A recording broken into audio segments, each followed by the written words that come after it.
tô voltando, professor Diogo Medeiros, aí com mais um bloquinho sobre poder constituinte. Se você não assistiu o Poder Constituinte Originário, volta lá para entender, porque uma aula é pressuposta da outra.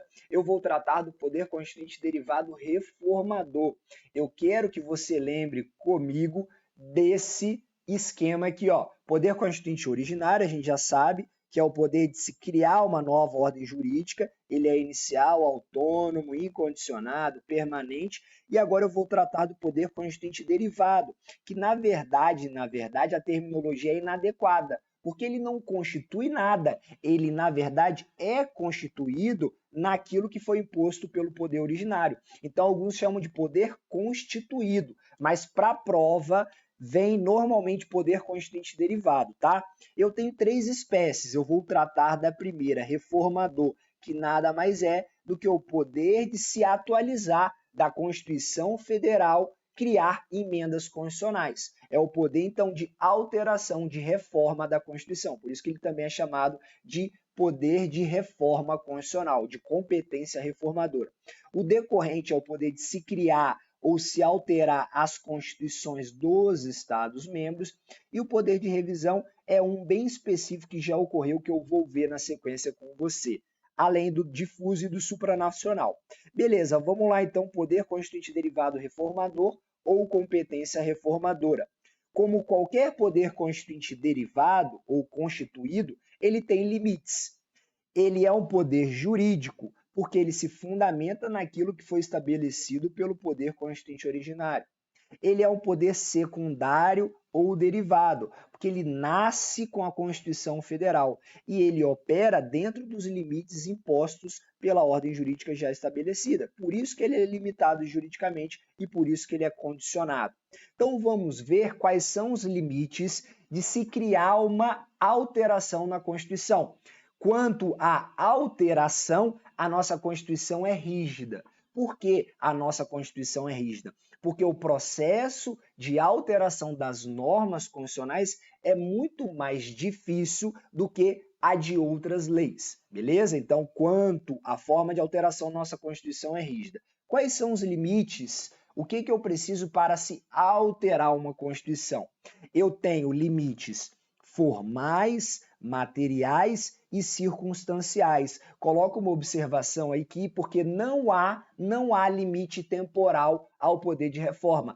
Desde o primeiro momento, quando a Constituição foi criada lá em outubro de 88, poderia se criar uma nova emenda constitucional, beleza? Não há limitação temporal. Limitação formal.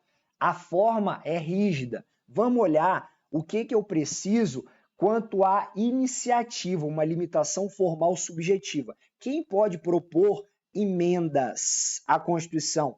1/3, no mínimo, dos membros da Câmara dos Deputados ou do Senado Federal. Você precisa gravar esse quórum, 1/3 no mínimo.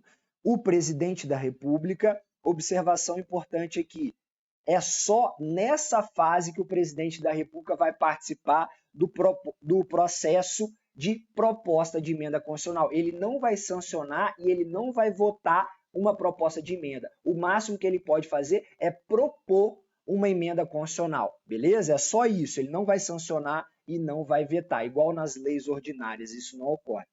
Mais da metade da Assembleia Legislativa, das unidades da federação. Então nós temos 27, seria 14 unidades da federação. Só que olha só, você vai errar aqui, ó, manifestando-se cada uma delas pela maioria relativa. Eles trocam para a maioria absoluta. Não, basta a maioria relativa dos seus membros. Então, 1/3 no mínimo dos membros da Câmara, 1/3 no mínimo dos membros do Senado, presidente da República, mais da metade das Assembleias Legislativas, manifestando-se cada uma delas pela maioria relativa e não absoluta dos seus membros. O que mais?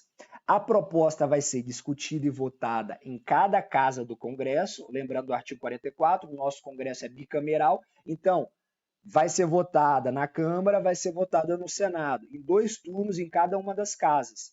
E ela vai estar aprovada se tiver o quórum de 3/5 dos votos dos respectivos membros. Perceba que esse é o mesmo quórum lá no artigo 5º, parágrafo 3º, na hipótese de um tratado internacional ser equivalente à emenda constitucional. Por isso que o tratado é equivalente à emenda constitucional, porque ele recebe o mesmo quórum formal de aprovação das emendas. Beleza?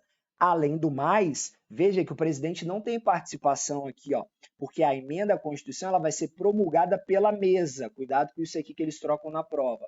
Pela mesa da Câmara dos Deputados e do Senado Federal, com o respectivo número de ordem. E a matéria constante de proposta de emenda que for rejeitada ou prejudicada, ela não pode ser objeto de nova proposta na mesma sessão legislativa. É o princípio da irrepetibilidade absoluta. O que a prova normalmente troca aqui, rapaziada? Isso aqui, ó.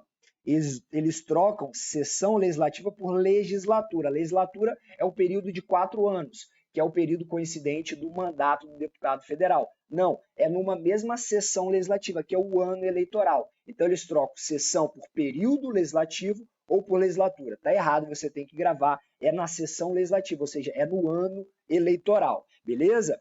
Tranquilo. Essas são as limitações formais ao poder de reforma. Lembrando que a nossa Constituição é rígida quanto à alteração.